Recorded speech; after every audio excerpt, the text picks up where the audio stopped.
안녕하세요. 사연에 빠지다의 DJ 민영입니다. 오늘도 두 가지 사연 준비되어 있으니 재미있게 들어주시고요. 그럼 오늘의 사연도 바로 만나볼게요. 구독과 좋아요 버튼도 잊지 말고 꾹 눌러주세요. 안녕하세요. 저는 조그마한 식당을 경영하고 있는 올해 41가 된 여자입니다. 제가 운영하고 있는 식당은 백반 위주의 한식당으로 주변에서 흔히 볼 수 있는 평범하지만 나름 오랫동안 잘 해오고 있는 사업입니다. 우리 엄마 때부터 하던 식당인데 충정로에 위치하고 있고 그렇다 보니 직장인 손님들이 많아서 다행히 먹고 살만하게 되고 있어요. 전주가 고향이신 엄마는 아빠와 함께 서울에 터전을 잡으셨죠. 그리고 처음부터 식당을 하셨던 것은 아닙니다. 우리 아버지가 다니던 직장을 그만두시고 이후 사업도 한번 차렸다가 망하시고 이렇다 보니 하는 수 없이 엄마가 식당을 차리신 거죠. 워낙 음식 솜씨가 좋으셨기 때문에 조그마한 식당으로 시작하셨지만 저랑 동생 대학까지 다 보내주시고 남부럽지 않게 키워주셨어요. 저는 공부도 잘 못하고 평범한 여학생이라 일반 4년제 대학은 못 가고 전문대학을 갔어요. 다만 우리 엄마처럼 요리에 소질이 있었기 때문에 식품조리학과를 졸업하고 나서 엄마 식당에서 일하기 시작했습니다. 제가 엄마 일을 돕고 나니 가게는 더욱 잘 되었어요. 옆에 있는 상가까지 확장해서 전보다 더 큰 식당을 하게 되었어요. 남들은 젊은 여자가 엄마 식당에 얹혀서 일한다고 손가락질 하실지 모르겠지만 저는 정말 요리가 좋았고 엄마와 함께 식당을 해서 행복했습니다. 그리고 우리 식당에서 저는 제 짝도 찾게 되었는걸요. 자주 오는 단골 회사원 중 지금의 남편이 제 눈에 들어왔습니다. 저보다 1살 어린 연하이지만 키가 훤칠하고 듬직한 남자라 호감을 갖게 되었어요. 이 남자 역시 저를 보기 위해 매일같이 식당을 찾았어요. 주말에도 우리 식당에 와서 밥을 먹는 거면 사실 말 다 한 거 아니겠어요. 그런데 이 남자 저에게 데이트 신청 한 번 안 하고 문기적대더라고요. 흘깃흘깃 눈짓으로 애정을 보내고 이미 서로 호감을 느끼고 있었는데도 답답한 나머지 결국 제가 나섰습니다. 저 부영 씨랑 영화 보고 싶어요. 우리 같이 영화 볼래요? 그랬더니 이 남자 살짝 떨면서 고개만 끄덕였고 그렇게 우리는 데이트를 시작했습니다. 몇 번 만나보니 이 사람 정말 성격도 무던하고 관대하고 사람이 괜찮더라고요. 1년간의 연애 끝에 결국 결혼까지 꼴이나게 되었습니다. 남편의 부모님은 우리 집안과 공통점이 많으셨습니다. 시부는 예전에 하시던 사업이 계속 잘 안 되시면서 시모가 직접 곰탕집을 차려서 가장 역할을 다 하셨더라고요. 지금은 시부와 시모가 함께 곰탕집을 하고 계세요. 시모는 자기 힘으로 아들 둘을 대학까지 보냈다는 사실에 자부심이 강하셔서 자주 자랑의 말씀을 하십니다. 특히 남편의 동생은 어려서부터 공부를 정말 잘했기 때문에 시모의 자랑이었대요. 이후 의대를 졸업해 대학병원에서 의사로 있는 둘째 아들은 마치 시모 자기 인생의 훈장과도 같다고 했습니다. 그렇지만 제 남편은 시동생에 비해 부족하다고 생각한 시모는 우리 남편과 시동생을 참 많이 차별했어요. 그리고 잘 다니던 직장을 그만두고 나자 남편에게 생활력이 부족하다며 심하게 구박하셨어요. 남편이 직장을 그만두고 몇 달이 되도록 다시 직장을 잡지 못하자 저는 우리 식당에 나와서 같이 일을 하면 좋겠다고 했습니다. 그랬더니 글쎄 시모가 득달같이 저에게 전화를 하셨어요. 야! 내가 내 아들들이 나처럼 식당에서 썩으라고 그 고생해서 뒷바라지 한 게 아니야. 너는 아내라는 사람이 내 아들이 더 좋은 곳에 취직하도록 도와줘야지. 너희 식당 일이라 하는 한량으로 만들려고 그러냐? 저는 우리 엄마부터 저까지 한식당에서 일하는 것이 좋고 남부끄럽지 않아요. 그런데 시모는 자기가 곰탕집을 하는 것부터 자기 아들이 식당 일 하는 것이 몹시 싫었던 모양입니다. 괜히 자기처럼 제가 남편을 무시하고 구박할까 봐서 더 저를 경계하고 못살게 굴었나 봐요. 시모는 자기가 식당에서 돈 번 것에 대한 열등감을 자신의 큰아들과 작은아들을 차별하는 것으로 푸시는 것 같았어요. 시동생은 같은 대학에서부터 사귀었던 여자와 결혼까지 하게 되었는데요. 그 결혼할 여자도 의사고 같은 안과 전문의로 대학병원에 있다고 합니다. 이런 여자와 결혼하겠다고 하는 작은아들이 시모 눈에는 더 대단해 보이고 자랑스러우셨겠죠. 그래서일까요? 시동생 상견례에서 시모의 태도는 정말이지 가관이었습니다. 저는 이 결혼이 처음부터 탐탁지 않았습니다. 혼사라는 것이 집안 간의 균형이 맞아야 하는데 말이죠. 우리 집 바깥 양반은 의사고 내 딸도 당연히 의사가 되는 줄 알고 어려서부터 우리 모두가 지원을 아끼지 않았습니다. 대치동 학원 가까이에 따로 집 사서 각종 학원이며 과외며 사교육을 쏟아부었죠. 그렇게 공부시켜서 의대에 진학하고 지금까지 키워온 겁니다. 하지만 그쪽 아드님은 완전히 다르지 않나요? 어려운 집안에서 혼자 공부해서 잘된 거라고 들었는데. 우리 박간 양반은 젊었을 적 사업을 2번이나 말아먹어서 제가 곰탕집 차려서 식구들 먹여 살렸는데 참으로 부러운 팔자시네요, 사부인. 우리 큰애 4살 때부터 우리 어린 세원이 들쳐업고 나가서 식탁 3개 놓고 곰탕집 처음 시작했어요. 그래서 우리 작은 아들 보면 지금도 저는 짠해요. 큰애는 3살까지 젖 먹였는데 우리 둘째는 1년도 채 어미젖을 못 먹였으니까요. 그래서 그런가 애가 감기에도 잘 걸리고 툭하면 배 아프다고 하고 아무튼 우리 둘째한테는 제가 죄 많은 어미예요. 하지만 이런 자리에서 저런 말씀을 하시면 저 사돈댁 앞에서 시부의 얼굴이 뭐가 되나요? 그리고 곰탕집을 해서 시동생은 잘만 자기 공부하고 의대까지 나와 제 손으로 돈 벌어서 시부모 갖다 준 적도 없었어요. 오히려 큰아들인 제 남편이 어려서부터 곰탕집 일 도우며 효자노릇을 했죠. 그래서 지난번에도 시모가 보약 다려서 서방님만 몰래 주고 우리 남편은 안 주려고 했나 봐요. 시모는 동선에 사돈댁에 납작 엎드려서 내내하며 자기 성질을 죽여가며 있었고 사돈 어르신들은 그러는 것이 당연하다는 듯이 내내 시부모를 무시하는 태도였습니다. 그런 사정이 있는 줄은 몰랐네요. 이 서방이 몸까지 약한가요? 그러면 곤란한데. 우리 딸이 결혼하겠다고 고집 피워서 마지못해 보내는 거지. 이 서방이 내세울 게 뭐가 있습니까? 그저 의사라는 직업에 몸 하나뿐인 사람, 몸까지 부실해서야. 그제야 놀란 시모는 손사래를 치며 부정했어요. 아닙니다, 아니에요. 제 마음이 그렇다는 거지. 우리 아들 보시다시피 키도 훤칠하고 아주 건강한 총각이죠. 걱정 붙들어 매셔도 됩니다. 그러자 옆에 있던 시동생은 민망해하며 시모에게 작은 목소리로 타박을 했습니다. 엄마, 가만히 계세요. 격식 있는 자리에서 왜 자꾸 엄한 소리를 하시는 거예요?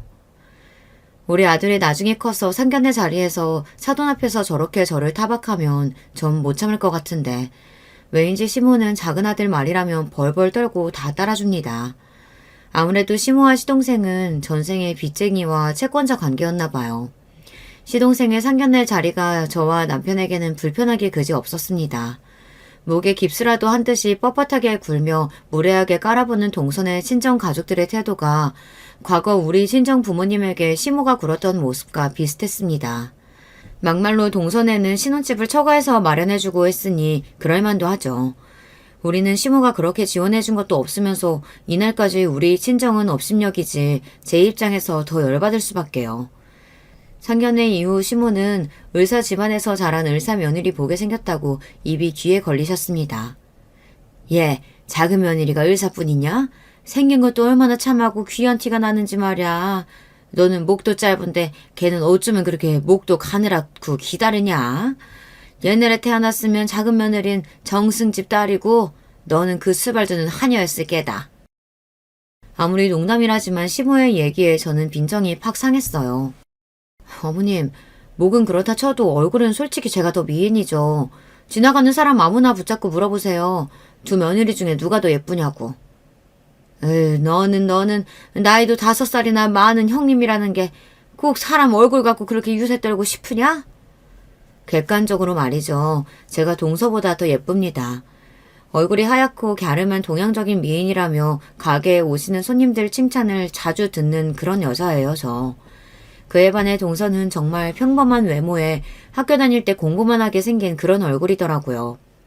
그런데도 시모는 말도 안 되게 저랑 동서의 외모를 비교하며 뭐라고? 제가 동서의 종년이었을 거라고 하니 제가 빈정이 안 상하겠냐고요. 하지만 시모의 차별은 그뿐만이 아니었습니다. 서방님이 신혼집을 마련하는데 벌어놓은 돈이 없다는 겁니다. 그래서 명색이 의사인데 설마 했지만 들어보니 대학병원에서 받은 월급이 기대만큼 많지 않아 조금 놀라긴 했어요. 그래도 그렇지 지금 서방님 나이가 몇인데 시모가 신혼집 사라고 그 큰 돈을 주신다는 걸까요? 정작 우리 부부가 결혼할 적에는 장남임에도 땡전 한 푼 안 주셨기 때문에 저는 서운한 마음이 더욱 컸습니다. 여보, 어머님 얘기 들었어? 서방님한테는 신혼집 마련하라고 3억이나 주시겠대. 거기에 동서한테 보내는 예단, 예물부터 신혼여행까지 우리 때하고는 하늘과 땅 차이야. 난 그 얘기 듣고 서운하던데 당신은 어머님이 믿지도 않아? 서운하지 나도. 그렇다고 사내 자식이 당신하고 같이 우리 엄마 욕하고 있을 순 없잖아. 그런데 말이지, 우리 엄마 원래 그랬어. 나는 늘 엄마한테 차별받아서 익숙하기도 해. 공부 잘하는 내 동생은 왕자님, 나는 멍청해서 시키는 일이나 잘하는 머슴놈. 그래서 결혼할 때 내가 당신 보기 미안해서 다세대 주택 방 2개짜리 집 전세금이라도 도와달라고 엄마한테 부탁했었거든. 그런데 엄마는 웃기는 소리 하지 마라, 택도 없는 소리다, 이렇게 무시하셨어. 우리 아버지가 나 불쌍하다고 몰래 1억 만들어서 주셨던 거야. 그걸로 당신 돈이랑 합쳐서 신혼집이라도 구해서 급한 불을 끈 거지. 우리 신혼집에 이런 비애가 있다는 것은 지금에 알았습니다. 아니, 그게 사실이야? 당신 어머님 너무하신 거 아니야, 진짜? 나랑 동서 비교도 싫지만 당신하고 서방님 차별하시는 건 내가 못 참겠어. 계속 그렇게 하셔봐, 아주. 나중에 어머님 정말 늙고 힘없을 때 어느 자식이 뒷바라지 해주나 지켜보라시지. 여보, 너무 속상해하지 마. 난 괜찮아. 자기도 그냥 나처럼 우리 엄마는 그런 사람이다 하고 포기하고 받아들여. 그래야 내 속도 편하고 당신도 그래주면 난 좋겠어. 서방님네 결혼식을 마치고 우리는 시댁으로 왔습니다. 어머님과 남편은 이미 결혼식장에서 소주를 2병씩 드셨기에 살짝 취기가 올라오셨는데 집에 오니 술 생각이 더 나셨는지 시모와 저는 남자들의 술상을 봐야 했어요. 야야, 둘째네 친정집이 잘 살기는 하나 보다. 애들 모은 돈 얼마 없다고 턱하니 반포에 아파트도 사주고 말이다. 역시 내가 우리 둘째 아들은 결혼도 똑 부러지게 했어. 어머님, 서방님을 돈 많은 집 딸과 결혼시키시니 그렇게 좋으세요? 그런데 동서가 부유하게 어려움 없이 자란 아가씨라 그런가 좀 거만해 보여요. 괜히 우리 집이랑 서방님까지 무시하는 건 아닐지 걱정이 드네요. 너는 별 죄수 없는 소리를 다 한다. 왜, 너는 친정집이 그저 그렇고 식당이나 하니까 걔한테 열등감 느끼냐? 어머님도 참, 주변에 보면 그렇잖아요. 결혼하는 양가 집안 중 한쪽이 너무 기우면 꼭 탈이 나더라, 그런 이야기인 거죠. 그리고 식당이라뇨. 어머니 말씀 참 너무하시네요. 제 처지를 누구보다 어머님이 잘 이해해 주셔야 하는 거 아닌가요? 어머님 젊어서 아버님 때문에 고생했다고 그렇게 말씀하시면서 저한테 그러시면 안 되죠. 저도 무능력한 첫째 아드님 대신 이렇게 가게 운영하면서 산전수전 다 겪고 사는데 너 참 고생해서 사는구나, 이렇게 제 수고 알아주시면 좀 좋아요? 식당 하는 게 꼭 그렇게 천한 일같이 시급하고 동서만 귀한 일하는 거냐고요. 사람들은요, 살면서 안과보다 밥 먹는 식당으로 몇십 배는 더 자주 가요. 이 세상 사람들한테 꼭 필요한 일을 하고 있단 말이에요. 저 그런 자부심으로 내 식구 먹인다는 자부심으로 식당하고 있는 사장이라고요. 저도 인정 좀 해주세요, 어머님. 자부심 같은 소리 하네. 네가 학벌도 없고 어디 취직할 데도 없으니까 너희 친정엄마 하는 가게 이어받는 거 내가 모를 줄 아냐? 세상이 다 그런 거야. 어디 식당 아줌마가 의사랑 비비려고 해? 제 솔직한 심정을 말씀드리면서 시모에게 하소연도 해보았지만 콧방귀만 끼어대는 시모가 그렇게 원망스러울 수가 없었어요. 시모와 말을 더 이상 하지 않고 저는 술상만 차려놓고 거실에 가서 TV를 보는 척하며 눈물을 몰래 흘렸습니다. 사실 저는 이 집에 시집온 첫 해부터 시댁 제사와 명절마다 온갖 일을 도맡아 다 해야 했습니다. 며느리라고는 너 하나뿐인데 어쩌겠냐? 이렇게 말씀하시며 대여섯 가지 종류의 전과 나물에 갈비에 탕국까지, 아무리 제가 밥집하는 사람이라도 명절 음식 준비는 혀를 내두를 지경이었으니까요. 여러분도 아시죠? 젊어서부터 명절날이 오면 며느리는 허리 한번 필 새 없이 머슴처럼 일해야 하잖아요. 게다가 손님들은 어찌나 자주 오시는지 손님상 차려드리고 좀 있다가 가시면 상 치우고 설거지하고, 정말이지 24시간이 부족할 지경이죠. 저는 명절이 3일씩 된다고 해도 정작 우리 친정집에 하루도 있어 본 적이 없습니다. 우선 제가 가게를 하다 보니 명절 3일을 다 쉴 수 없고 보통 이틀 정도 가게 문을 닫는데 그 이틀 동안 온통 시댁에서 일을 해야 했으니까요. 전 그래도 감내했습니다. 한국에서 며느리는 응당 일해야 한다는 의무라는 것이 있으니까요. 하지만 둘째 며느리는 동서에게는 그 의무 같은 게 없었습니다.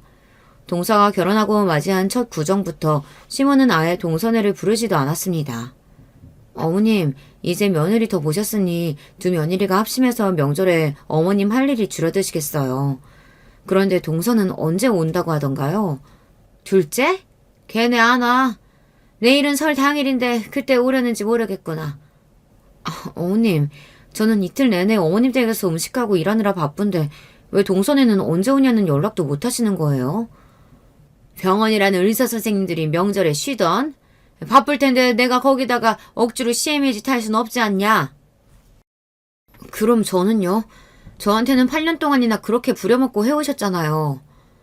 결국 서방님과 동서는 구정 당일 오후 3시쯤이 돼서야 시댁에 왔습니다.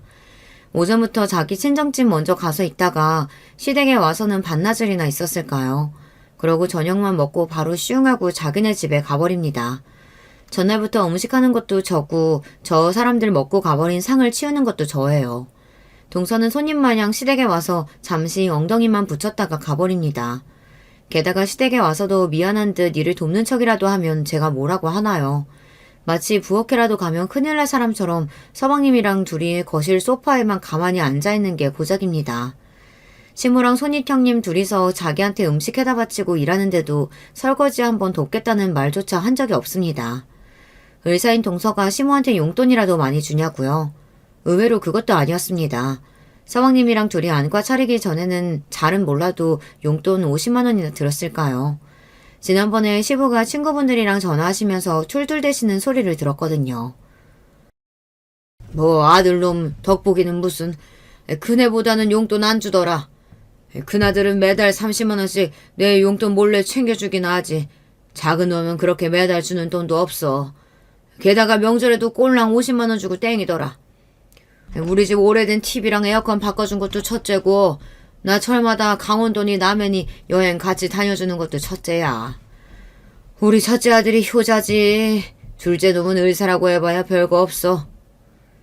저는 가게를 하니 마음처럼 자주 휴가를 못 내지만 여행비 한 50만 원, 80만 원씩 쥐어주고 남편 보내서 시부모님 모시고 국내 여행을 1년에 한 차례씩 보내드리고 있거든요.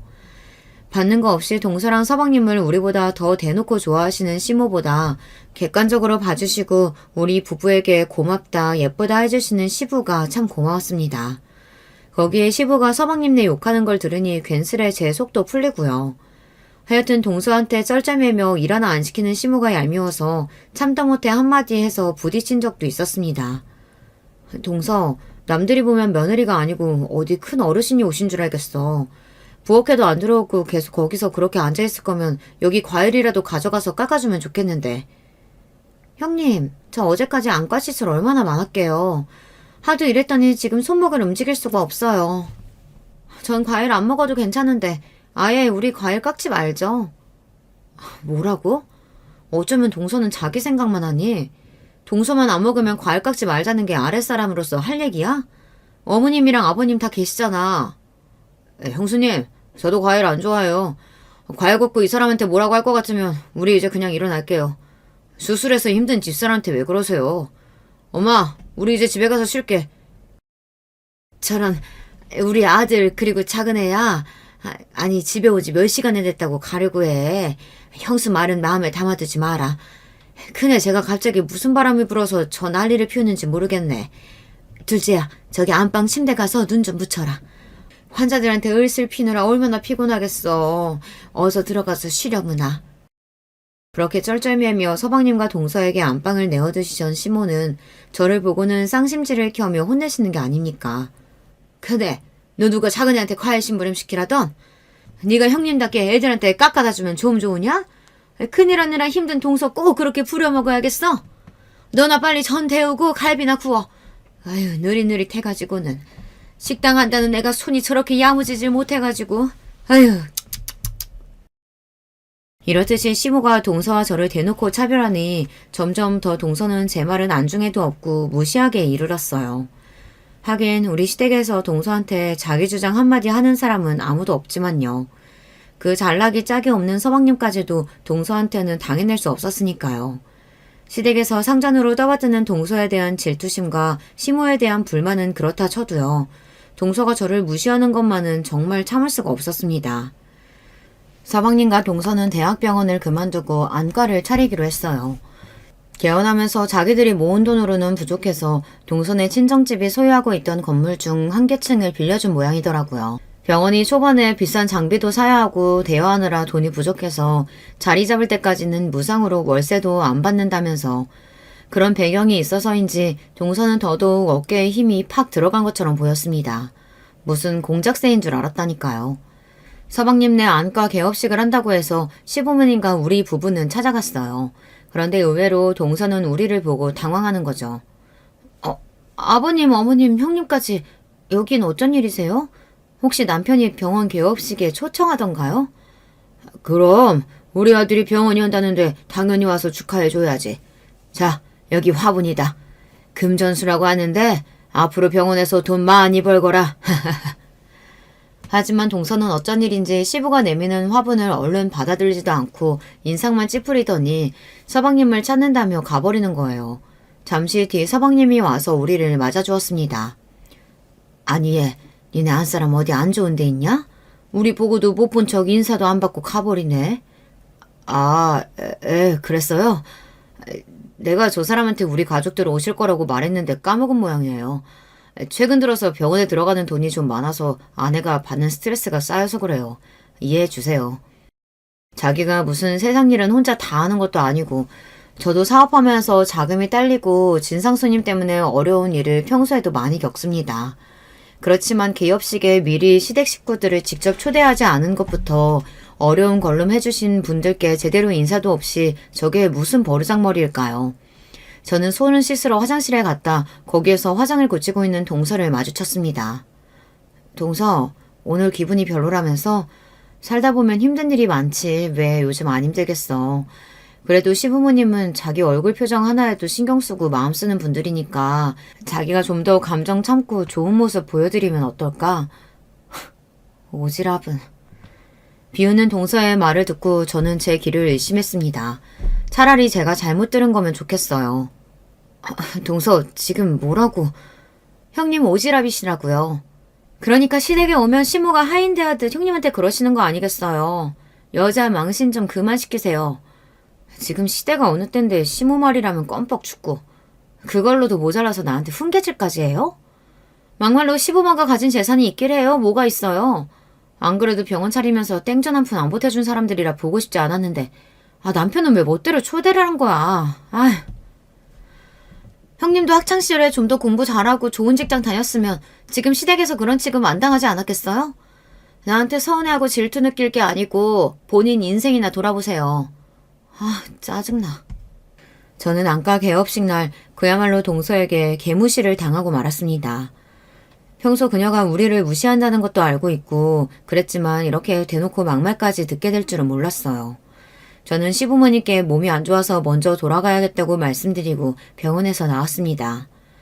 내가 이런 병원 따위 다시 오나 봐라. 이 병원 망해버렸으면 좋겠다.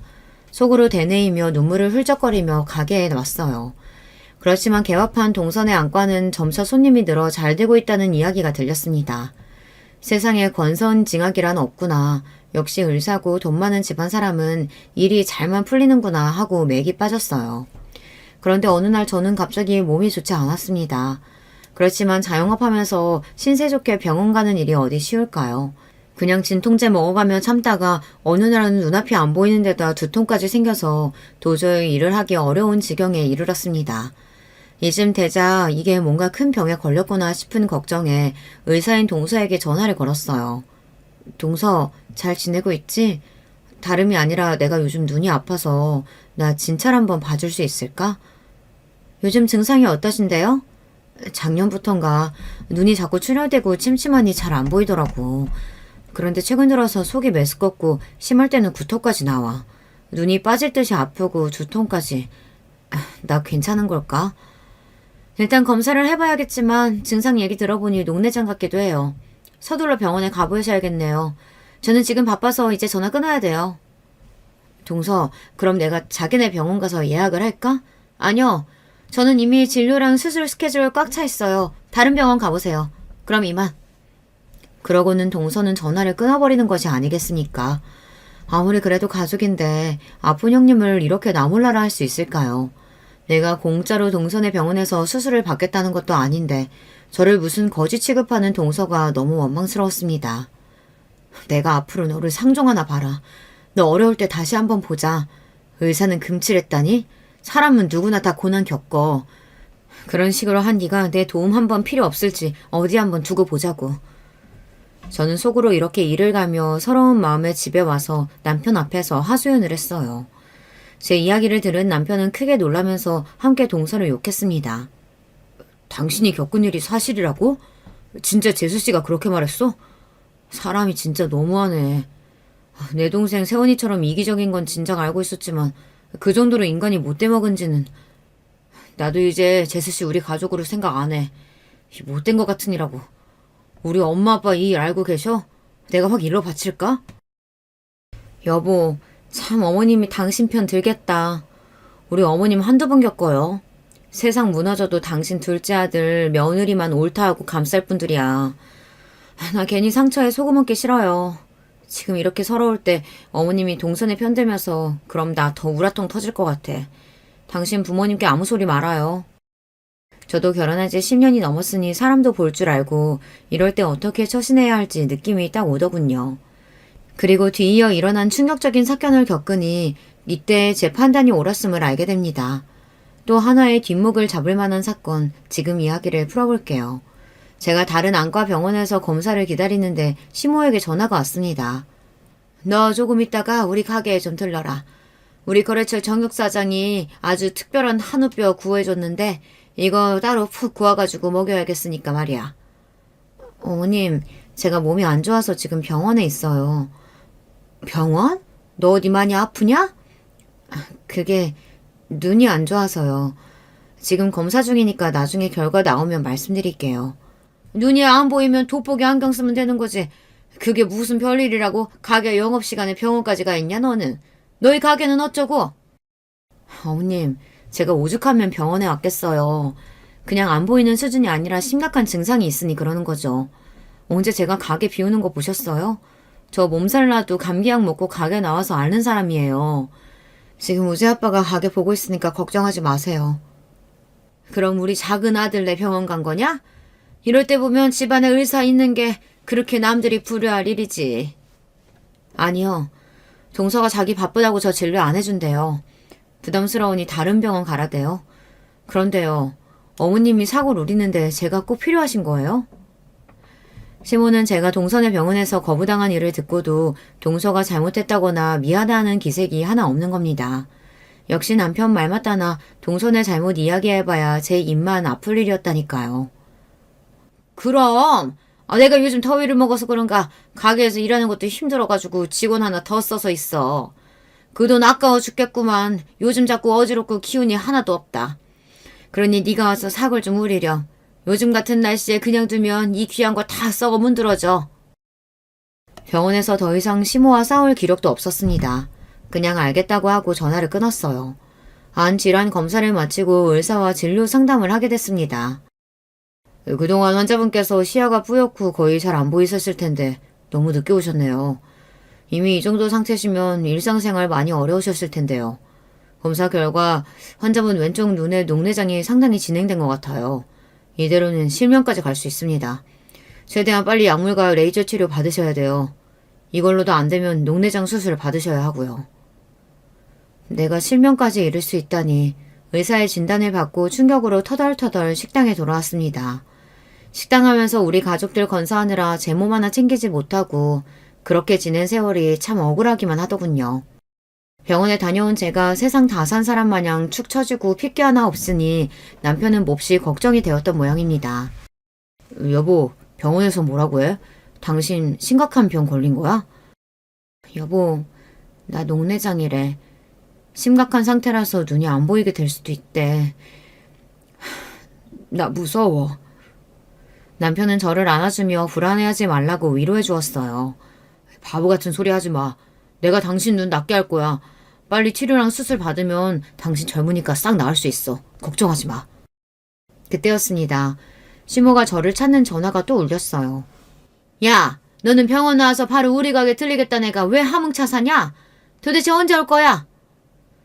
시모는 지금 상황도 모르고 절 재촉하자 남편은 시모에게 제 병을 알리고 저에게 그렇게 막 하지 말라고 한마디 하려던 참이었어요. 하지만 저는 그런 남편을 조용히 말렸습니다. 여보, 내가 나중에 조용히 말씀드릴게. 지금 갑자기 들으시면 놀라실 테니. 어머님, 이제 갈게요. 조금만 기다리세요. 버스에 내려서 시모 곰탕집에 걸어가는 길에 가뜩이나 두통과 안구통이 몰려오고 날씨까지 너무 더워 참 힘들었습니다. 그리고 제가 곰탕집에 들어서자마자 시모는 제 얼굴이나 안색도 제대로 보지 않고 바로 사고를 오리라며 가게 뒤편 가마솥으로 데려갔어요. 아니 빨리 고아야 한데도 얘가 왜 이렇게 민기적대? 이 뼈들 핏물 2번 빼고 여기 가마솥에 넣고 잘 저어가면서 지켜봐야 한다? 중간중간 불순물 같은 거 떠오르면 건져내는 거 잊지 말고. 정성이야 정성. 어서 시작해. 그때부터 저는 이 더운 여름 날씨에 펄펄 끓는 가마솥을 곁에서 사고를 우리기 시작했어요. 어지럽고 쓰러질 것 같았지만 참아내면서 시모가 시킨 일을 하고 있었죠. 그렇지만 그렇게 한 지 6시간이 지나자 제 몸의 상태가 정말 안 좋아진 겁니다. 저녁 먹으라며 국밥 하나 말아서 갖다주는 시모에게 저는 간청했어요. 어머님, 제가 몸이 안 좋아서 그러는데 사골 우리는 거 그만하면 안 될까요? 저희한테 안 주셔도 괜찮으니 우리던 육수는 가게 곰탕에서 쓰셔도 될 것 같아요. 얘가 무슨 소리야? 내가 언제 그 사골 넣어준다 그랬냐? 어디서 김치국을 마셔? 그거 진짜 다시 없을 좋은 한우뼈라서 겨우 사정해서 정육 사장한테 얻어낸 거야. 몸 약한 우리 작은 아들하고 며느리 몸보신 시켜야 돼. 이 더위에 병원에서 진료보느라 얼마나 힘들겠냐? 뭐라고요? 아니 어머님, 그럼 이 사골은 동선해 줄 건데 저보고 24시간 동안 이 더위에서 사골 우리라고 하신 거였어요? 제가 병원 다녀와서 이렇게 힘들어하는데도요? 너랑 큰애는 튼튼한 애들이잖냐. 어디 조금 아프다고 괜히 병원 가서 돈 쓰고 와놓고선 시애미 옆에서 꾀병 부리지 마라. 안 통해. 꾀병이라고요? 시원한 에어컨 나오는 병원에서 일하는 작은 며느리는 안타깝고 이 더운 가마솥 옆에서 일하는 큰 며느리는 꾀병이라뇨. 저는 몇 시간 동안 쪼그려 앉았다 화를 참을 수 없어 갑자기 일어나는 순간 머리가 핑하고 돌며 주변이 흐릿해지더니 그대로 쓰러지고 말았습니다. 어느덧 눈을 떠보니 제가 병원 응급실에 와 있었던 거예요. 곁에는 제 손을 잡고 하도 울어서 눈이 퉁퉁 부어있는 남편이 보였습니다. 여보, 이제 정신 들어? 당신 쓰러져서 구급차에 실려서 여기 온 거야. 기억나? 도대체 어떻게 된 거야? 나 결국 쓰러졌던 거구나. 어머님이 나한테 24시간 동안 사골을 우려서 동선에 갖다 줘야 한다고. 나보고 꾀병 부리지 말라면서 억지를 시켜셔서 그래서 내가 그만. 지금 이 더위에 동생네 해준다고 당신을 그렇게 부리셨다고? 게다가 엄마가 그렇게까지 막말을 했단 말이야? 남편이 어찌나 소리를 크게 쳤는지 응급실 내 사람들이 모두 쳐다볼 지경이었어요. 여보, 소리 낮춰. 진정이 좀 해봐. 아니, 나 진정 못해. 더 이상 못 참아. 내 와이프 건들면 엄마도 나한테 죽어. 그렇게 남편은 이성을 잃고 병원 밖으로 뛰쳐나갔습니다. 늘 사람 좋은 웃음 짓고 남에게 싫은 소리 한 번 못하던 그런 남자였습니다. 그렇게 분노에 찬 모습은 진짜 처음 보았죠. 그러고 뛰쳐나간 남편이 어떻게 했는지 뒤에 일은 다녀온 남편의 입을 통해 듣게 되었습니다. 남편이 곰탕집으로 달려가니 시무는 제가 우리고 있던 곰탕 가마솥 옆에서 공을 들이고 있었답니다. 그 모습에 화가 난 남편은 가마솥을 발로 걷어차서 모두 바닥에 쏟아지게 만들었죠. 이깟 사골 때문에 내 와이프 쓰러진 거 몰라요? 그런데 엄마가 안중에도 없는 둘째가 뭐가 이쁘다고 이걸 하고 있어. 아이고 이 아까운 거, 이 귀한 것을, 이놈아! 시모는 화가 나서 남편을 빗자루로 마구 때렸대요. 참다 못한 남편은 시모의 빗자루를 빼앗아 바닥에 패대기 치곤 말했습니다. 엄마, 난 앞으로 엄마 아들 안 할랍니다. 엄마한테 무슨 일이 생기든지 말든지 큰아들하고 큰며느리는 이제 없다고 생각하세요. 연락도 하지 마시고요. 남편은 그러고 나가선 그 뒤로 진짜로 시모와 연락을 뚝 끊어버렸답니다. 시모의 전화도 받지 않고 생신 때 찾아뵙지도 않았어요. 둘째 아들만 예뻐하며 싸고 돌아도 이해하라던 마음 넓은 남편이 저 때문에 시댁과 인연을 끊겠다고 말하고 정말 뱉은 말대로 하고야만 하는 남자였습니다. 전 이번 일로 남편을 다시 봤어요. 남편은 제 녹내장 수술과 치료하는 내내 저와 함께 다녀주고 저 대신 가게 일도 열심히 하면서 지냈습니다. 이번 일을 겪으면서 전 남편이 그렇게 고마울 수가 없었어요. 다행히 제 왼쪽 눈은 수술이 잘 되어서 주기적으로 관리만 잘해주면 실명까지 가지 않을 수 있었습니다. 우리 집과 연락을 끊고 나서 시모는 크게 아쉬움 없이 사는 눈치였습니다. 오히려 자기 잘못은 생각 못하고 저랑 남편 욕을 하면서 지낸다더군요. 그렇게 몇 개월이 흐르고 갑자기 시부의 연락을 받게 되었어요. 시모가 곰탕집에서 일하다가 갑자기 쓰러져서 병원에 가 있으니 병문안을 와달라는 거죠. 하지만 남편은 단칼에 거절했습니다. 아버지가 쓰러지셨으면 제가 가보는데요. 엄마는 얘기가 달라요. 독한 분이시니까 병원에서 처치받고 하면 좋아지시겠죠. 아, 잘난 의사 아들 있으니까 거기에 연락해보세요. 진짜 그렇게 전화를 끊은 남편은 시모가 어떻게 되었든 신경 안 쓴다는 듯 가게 일을 하러 들어가는 겁니다. 며칠 뒤에 저는 시부에게 전화를 드렸어요. 시모가 어떻게 되신 건지 궁금했기 때문이죠. 그 며느리야, 전화해줘서 고맙다. 그래, 너희 남편은 어미에 대해 아직도 앙심이 안 풀렸다던? 죄송해요. 아버님까지 심리 끼쳐드려서. 그렇지만 그이도 저도 어머님 뵙고 싶어서 드린 연락 아니고요. 그저 제가 궁금해서 몰래 전화드린 거예요. 어머님은 좀 어떠세요? 바늘 하나 찔러도 안 들어갈 것 같은 강해 보이던 너희 시어미도 사람이더라. 뇌출혈이 일어나서 쓰러졌는데 지금까지 몸을 잘 움직이지 못하는구나. 의사 말로는 뇌출혈 후유증으로 신경이 잘못됐다나. 저런 큰일이네요. 서방님은 어머님 보고 뭐라고 하세요? 그 자식, 그 불효막심한 놈은 아직까지 둘째네 부부 누구도 너희 엄마 보러 오지 않았다. 그렇게 지들 뒷바라지하고 쓰러진 그날도 반찬 해대다 둘째네 집에 보낸다고 부엌에 있던 모양인데 지희 엄마가 저렇게 됐으면 의사인 아들이 와서 봐줘야 할 것 아니냐.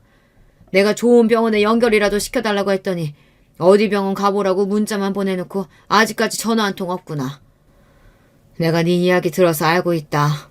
그간 얼마나 네가 시애미에게 한이 맺히면 그럴까 싶구나. 그런데 둘째 자식 놈들은 그러면 안 되지. 네 시어머니가 이번 일로 상심이 크더구나. 특히 작은 아들내한테 큰 충격을 먹은 모양이야. 시모가 생각보다 큰 병에 걸리신 것도 그렇지만 이런 상황에서도 서방님과 동서가 모른 채 하다니 정말 인간 말종이네요. 이에 충격 먹은 시모도 이해가 갔습니다. 하지만 그렇다고 해서 제가 시모를 챙겨주겠다는 마음은 전혀 들지 않았습니다. 그러게 잘해주던 첫째네 차별 좀 덜하시고 가슴에 대못만 박지 않았어도 지금 얼마나 남편이며 저며 병간호를 잘해드렸을지 시모는 이제 자식 누구 의지 하나 할 데 없이 안타까운 신세가 되셨죠. 그리고 한 2달쯤 지났을까요? 갑자기 서방님이 우리 가게에 찾아오셨습니다. 가게 하는 자기 엄마나 우리 남편을 창피하다면서 가게에 발걸음도 잘 안 하던 사람이었습니다. 그런 사람이 연락도 없이 갑자기 찾아오니 당연히 놀랄 수밖에요. 아니, 세훈이 네가 웬일로 우리 가게까지 왔냐? 형, 그리고 형수님 잘 지내셨죠? 우리 정말 오랜만에 뵙네요. 얘기 들었습니다. 우리 아내가 형수님께 실수를 했다고. 녹내장 수술 하셨어요? 저라도 살펴드렸어야 했는데 정말 죄송합니다. 그러셨군요. 다행히 수술 잘했고 많이 좋아졌어요. 그런데 무슨 일 있으세요? 얼굴이 많이 상하셨네요. 식사 안 하셨으면 밥부터 드시죠. 저는 서방님이 뭔가 심상치 않음을 느끼고 주방에 들어가서 이것저것 좋은 반찬들을 챙겨 한 상 차려 서방님께 드렸습니다. 어서 한 술이라도 뜨세요. 며칠 굶으신 것 같은데 사람이 밥심이 있어야 무슨 일이든 하죠. 저는 그간 서방님께 대한 좋은 감정은 없었습니다. 하지만 시모나 동서나 모두 정말 기가 세고 못된 여자들 속에서 서방님이 기를 제대로 못 펴고 살아왔던 것은 어렴풋이 짐작하고 있었어요. 허겁지겁 밥을 먹는 서방님을 보니 동정심마저 들었습니다. 형수님, 그간 제가 잘해드린 거 하나 없는데 정말 감사합니다. 밥 정말 맛있어요. 이렇게 누군가 정성스럽게 차려준 집밥 먹은 지가 얼마만인지. 저 방금 이혼하고 법원 다녀오는 길입니다. 갑자기 이혼이라니 뜻밖의 소식에 저와 남편은 너무 놀라 서방님의 이야기를 가만히 듣고만 있었어요. 서방님은 그간 자신이 겪은 일이며 못내 털어놓지 못했던 감정들을 우리 앞에서 오랫동안 풀어내고 있었습니다. 우리 아내가 아시다시피 자기 자신만 아는 사람이에요. 저한테도 그랬죠. 없는 집에서 의사된 개천에서 난 용 같은 신세라고. 자기랑 자기 친정에 잘하지 않으면 바로 아웃이라면서 참 눈치 보게 만들었습니다. 그 사람이 우리 집에 못하는 것도 다 그래서 참아주고 넘어간 거예요. 형수님 일 나중에 듣고도 제가 얼마나 그 사람한테 화를 내는지 몰라요. 그렇지만 저는 병원도 그 사람 덕에 하는 거였고요. 집도 처갓곳이고 도통 제가 할 수 있는 게 없이 자유라는 것도 없었어요. 그러다가 엄마가 쓰러지셨다는 소식 듣고 찾아뵙고 도움도 드리고 싶었는데 아내가 병원이 엄청 바쁜데 그런 데에 신경 쓸 시간 없다고 저를 다그치더군요. 이건 아니지 않습니까? 다른 사람도 아니고 우리 엄마가 쓰러지셨는데요. 그래서 아내와 그 후로 사사건건 부딪히고 싸우고 저도 감정이 폭발하고 말았죠. 그러다가 이혼 서류에 도장까지 찍게 된 겁니다. 서방님의 이야기를 들어보니 미처 제가 생각지도 못한 속내와 어려움이 많았더군요. 동서만큼 못돼서가 아니라 서방님도 어쩔 수 없이 방관하고 있었던 거예요. 그리고 이혼까지 가다니 정말 대단한 용기였습니다. 왜냐하면 제가 알기론 순수익만 한 달에 5천만 원 이상 나오는 잘 되는 안과를 그만두기가 쉽지 않잖아요. 게다가 을 사면서 돈 많은 처갓집도 포기해야 하고 살고 있던 강남의 아파트에서도 당장 나와야 했을 테니까요. 잘했다. 너 그 여자 계속 살았으면 네 명에 못 죽었을 거야. 남편은 서방님이 이혼을 잘했다며 격려해주고 같이 소주를 마시며 그간의 많은 이야기를 했어요. 원래 어려서는 남편과 서방님 사이가 좋았다고 해요. 그런데 서방님이 학창시절 전교 1등만 하다가 의대까지 가면서 점점 시모는 대놓고 남편을 차별해 둘 사이가 어색해진 거죠. 그리고 각자 결혼해서 살면서 오해가 많이 쌓였지만 그래도 형제간의 인연은 끈끈한 법이니까요. 이렇게 둘은 서로에 대한 진심을 터놓고 나니 전처럼 의좋게 잘 지내고 있습니다. 서방님은 안과를 그만두고 나서 다른 안과에서 페이닥터로 많은 월급을 받으며 혼자 살고 있어요. 그리고 시모를 뵈러 가끔씩 시댁에 들린다고 해요. 시모는 지금 병원에서 퇴원하고 나서 집에 계시면서 시부와 입주 간병인의 도움을 받으며 겨우 지내고 계신다네요. 곰탕집은 시부 혼자 하시기 힘들어 처분하시려는 계획이세요. 얼마 전엔 저에게 곰탕집 인수를 권하셨지만 제가 지금 한 식당에 곰탕집까지 하기는 무리거든요. 그렇지만 남편이 맡아서 하는 방법도 있었기 때문에 남편은 생각을 좀 해보겠다며 시모 대신 남편이 곰탕집에 가서 가게를 하고 있습니다. 저랑 같이 식당을 해왔고 어려서부터 곰탕집 일을 해본 남편은 역시나 잘 맡아서 하리라 믿고 있지만요. 그렇지만 여전히 남편은 시모를 만나는 것은 거부하고 있습니다. 남편이 곰탕집까지 맡게 되면서 우리 부부는 돈도 훨씬 많이 벌며 잘 지내고 있던 와중 최근에 정말 기쁜 소식을 듣게 되었어요. 그 소식은 바로 동선의 안과 병원이 망해버린 것이죠. 서방님이 이혼하면서 그만두고 나자 동서 혼자 운영했지만 능력 역부족이었나 보죠. 병원에 환자가 눈에 띄게 줄기 시작한 겁니다. 단골 환자들은 입을 모아서 싸가지 없는 여의사 말고 잘생긴 남자 원장 어디 갔어? 라고 했다네요. 역시 인성 바가지에 싸가지 없는 건 어디에 가도 표가 나는 법인가 보죠. 요즘은 개업한 의사들이 예전처럼 콧대 놓고 불친절하면 팔이 날리기 십상이거든요. 결국 동서 혼자 운영하던 안과는 적자만 기록하다 결국 망했다고 하네요. 월세 안 받던 동선의 아버지도 뭐에 화가 나선지 2년 동안 기다려줬으면 할 만큼 했다면서 병원 빼서 나가라고 새로 월세에 800원짜리 가게를 받겠다고 말이죠. 동서 그 성격에 남의 병원 밑에 들어가 페이닥터로 있을 것도 아니고 제 병원 폐업하고 나서는 친정집에서 백수로 놀고 먹는다고 들었습니다. 저는 그 소식을 듣자마자 동서에게 문자를 보냈어요. 동서, 오랜만이야. 소식은 들었어. 혼자 병원 하기는 무리였는지 금방 폐업했다며? 요즘 소득도 없고 시간은 많을 텐데 언제 한번 우리 가게에 와. 동서한테 무료로 밥은 줄 테니 말이야. 문자를 보내고 나니 몇 년 동안 동서에게 당해서 생긴 채증이 씻겨가는 듯 했어요. 정말로 통쾌했습니다. 많이 배우고 의사하면 뭐합니까? 친정에 돈이 많으면 뭐해요.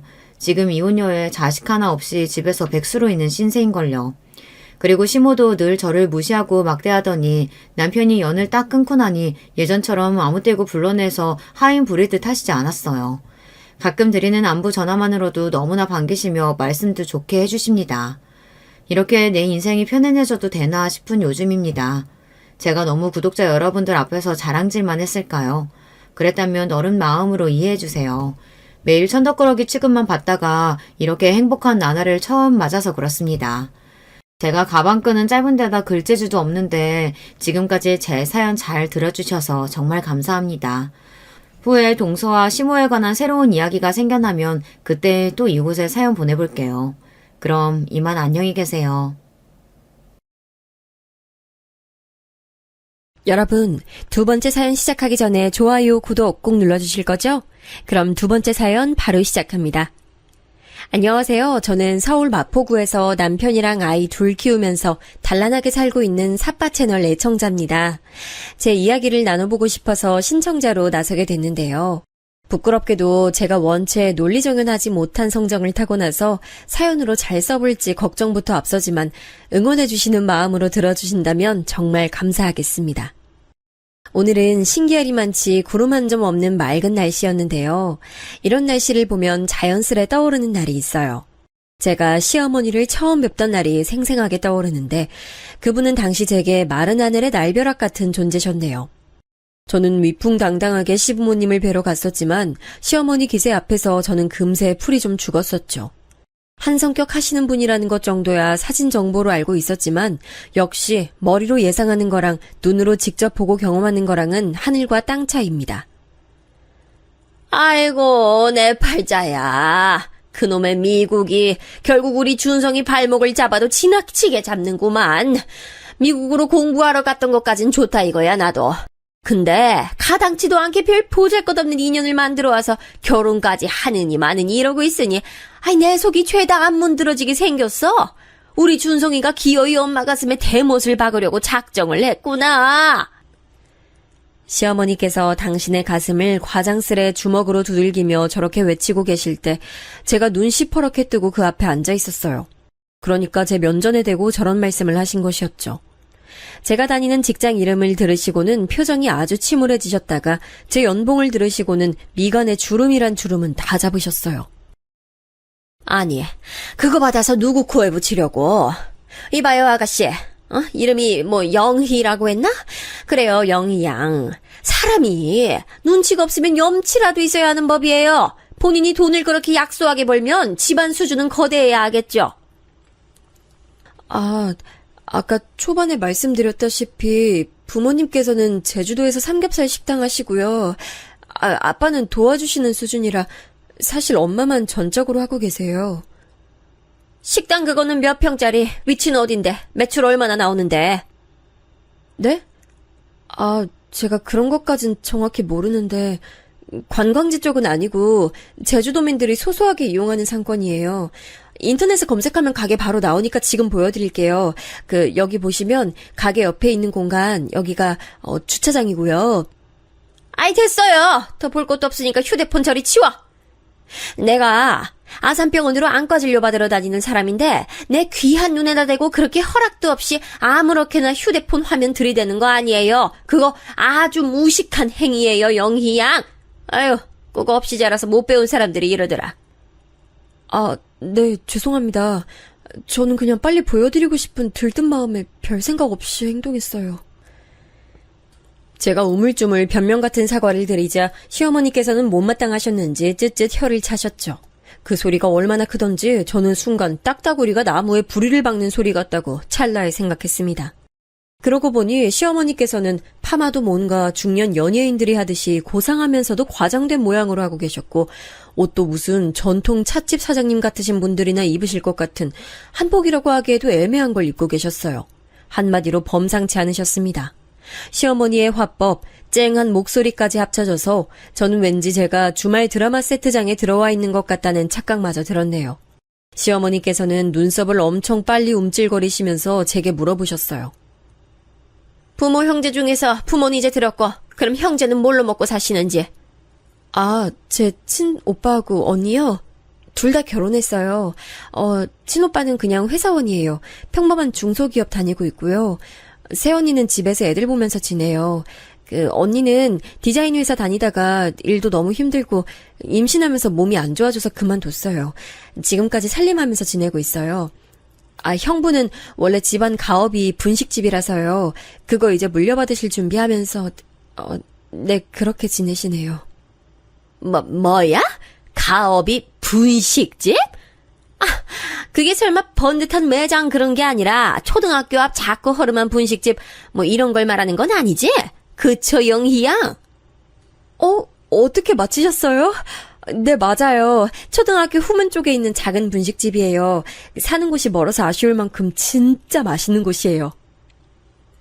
제가 밝게 대답했을 때 시어머니께서 마치 이제 도저히 못 참겠다는 기색으로 목재 좌식상을 손으로 콱 내리치셨어요. 시댁의 거실에 그 굉음이 울려 퍼졌고 저는 너무 놀라서 입을 멍하게 벌린 채로 저를 향해 눈을 무섭게 부라리는 시어머니를 응시했습니다. 결사반대. 내 눈에 흙이 들어가도 무조건 반대. 어디 감히 그따위 수준으로 내 아들 준성이를 넘보고 우리 집안에 입성하려고 들어? 네? 저기 실례지만 도대체 저희 집안 어디가 어때서 그따위 수준이라고 하시는지 도통 모르겠습니다. 이보세요, 영희양. 난 말이에요. 지덕체는 기본이고 배경까지 완벽하게 갖춘 며느리를 원합니다. 수준이란 게 높아야 한다고. 이미 우리 집안 맏며느리는 그런 인물이에요. 워낙 고아한 집안에서 난 인물이 우리 맏며느리이기 때문에 나는 그 다음에 들어올 며느리도 응당 그런 수준 정도 되어야 한다고 봐요. 죄송하지만 저희 집안도요. 제법 감성 있고 특색 있고 화목 넘치는 집안이라고 생각합니다. 천하고 품격 떨어지고 이런 거 난 일절 사양입니다. 영희양, 난 그리고 우리 집안이 이런 조건 정도는 요구할 만한 집안이라고 생각해요. 본인 스스로도 자격 미달임을 눈치챘을 텐데 양심이란 게 있고 우리 준성이 정말 위하고 아낀다면 이 결혼 포기해줘요. 조용히 사라져줬으면 하는 바람이 있네요. 하지만 저는 준성 오빠 진심으로 사랑해요.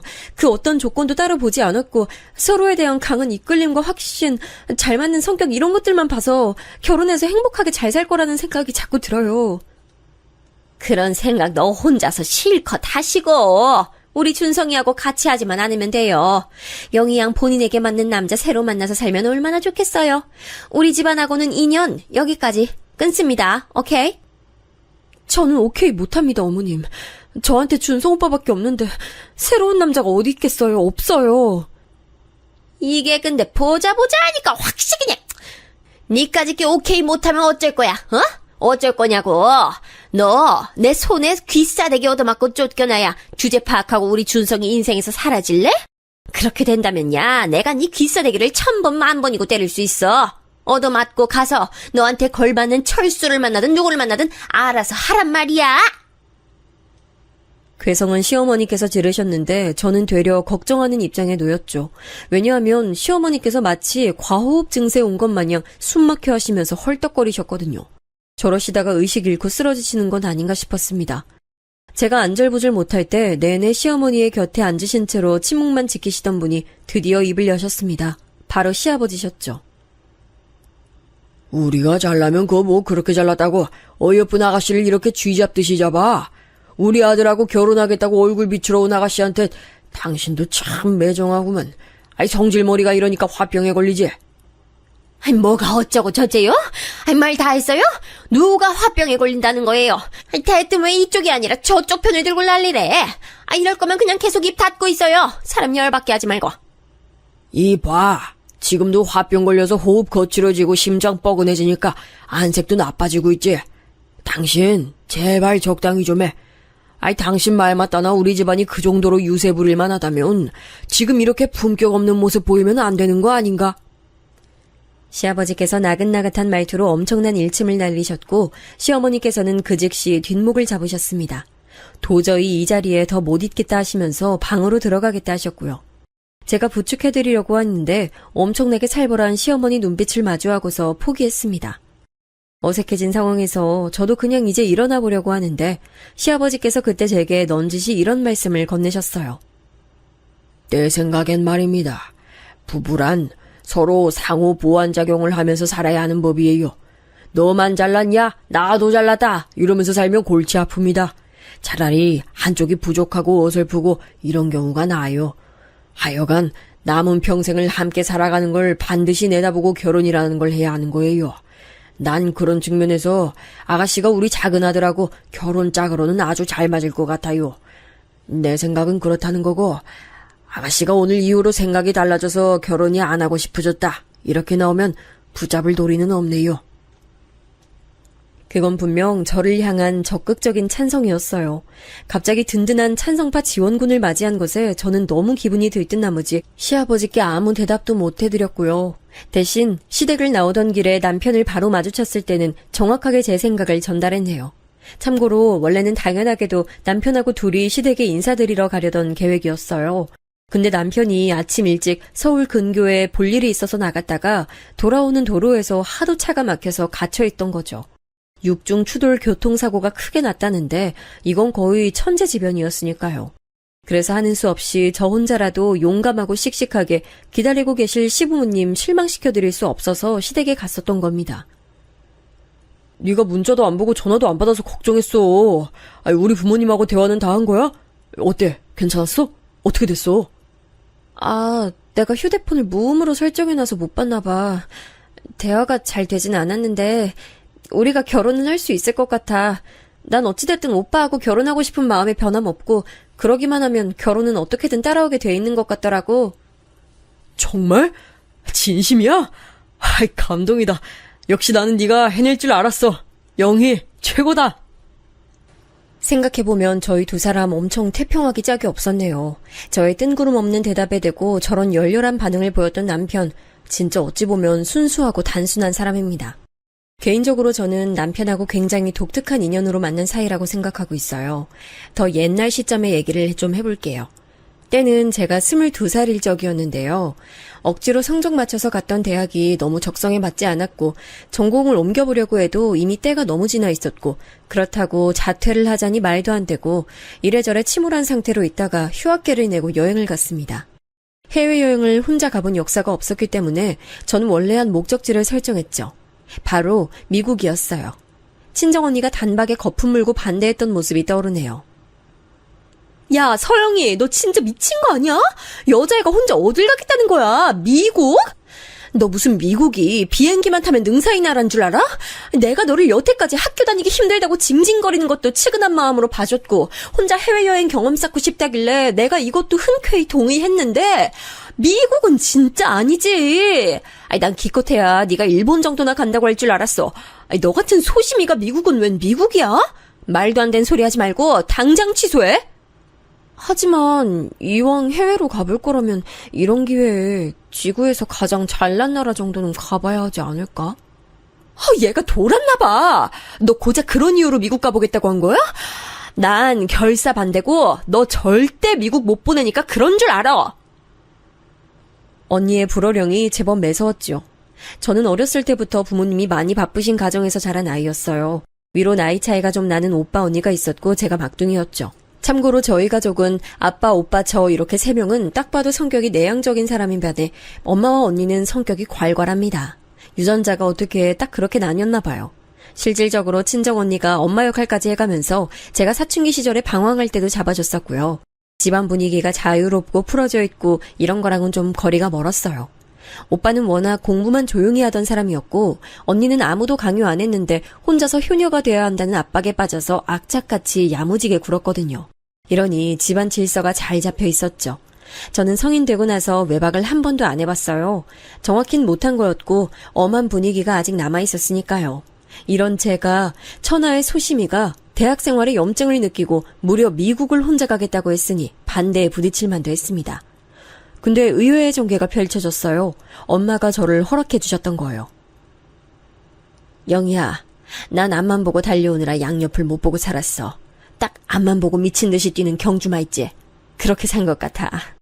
뒤를 돌아볼 여유조차 없는 사람이었지.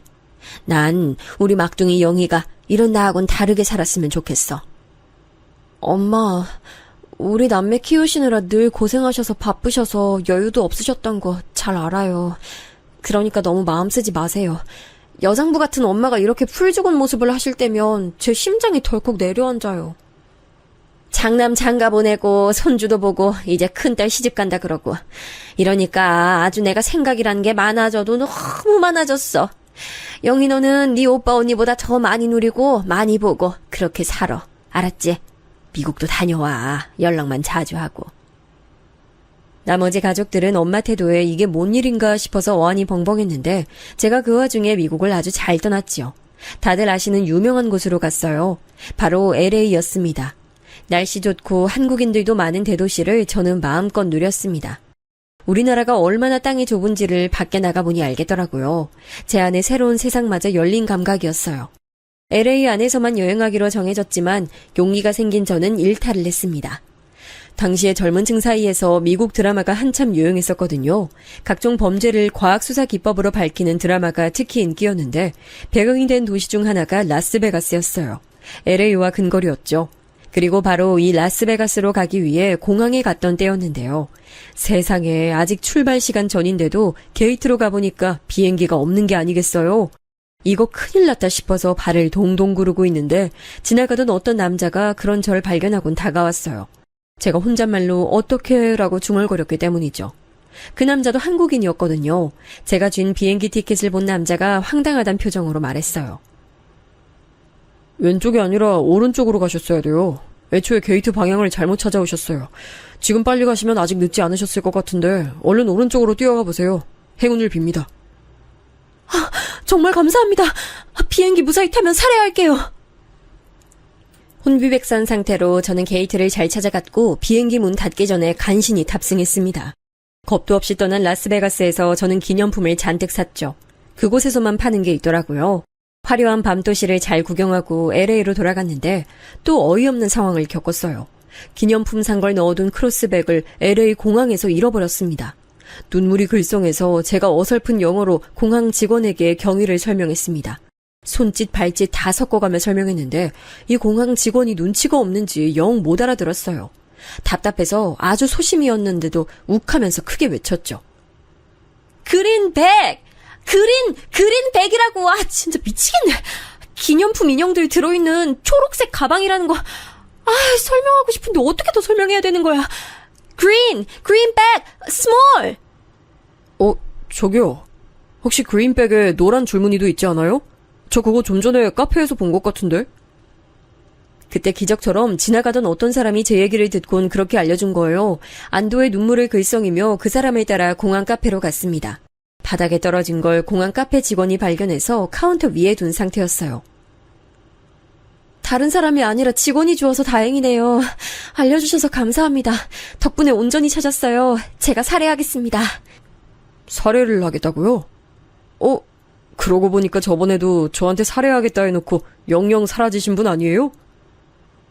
그 말에 고개를 들어 자세히 확인해봤더니 이 사람은 바로 얼마 전 제게 비행기 게이트를 알려준 남자였어요. 세상에 어쩜 이런 우연이 다 있을까 싶어서 저도 그 남자도 한참을 신기해했습니다. 저는 기념품 인형꼬리를 그 남자에게 주면서 제 메일 주소도 알려줬어요. 큰 기대는 안 했습니다. 저라는 소심이가 해외여행 혼자 하면서 신기한 경험도 한 것으로 그렇게 충분히 만족하고 끝낼 생각이었죠. 근데 한국 와서 메일을 확인해보니까 그 남자가 제게 메일을 보내놓은 거예요. 미국에서 공부하고 있는 그 남자와 저는 그렇게 메일로 자주 연락을 주고받았죠. 그리고 그 남자가 한국에 들어오고 나서는 직접 만나기도 했죠. 네, 당연하게도 바로 현재 제 남편입니다. 마치 로맨스 영화 주인공처럼 서로를 만났다고 생각한 저희는 금방 사랑에 빠져들었죠. 참고로 저는 대학을 나온 뒤에 돈은 많이 못 벌어도 제가 하고 싶은 일을 하는 직장에 들어갔어요. 친정언니의 잔소리가 심했죠. 그런 곳은 이직할 때 별로 도움이 안 된다는 이유로요. 하지만 엄마가 이때 또 제 편을 들어주셨습니다. 그러면서 한 가지 중대 발표를 하셨죠. 한 번 사는 인생 얽매이지 말고 하고 싶은 거 하면서 사는 게 최고지. 난 영희가 알바하면서 산다고 해도 만족이야.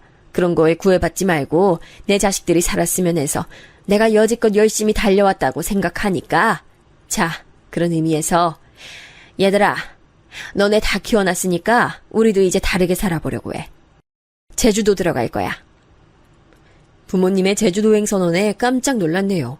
제주도는 엄마의 큰언니, 즉 저에게 큰 이모 되시는 분이 시집간 직후부터 쭉 눌러 살고 계신 곳입니다.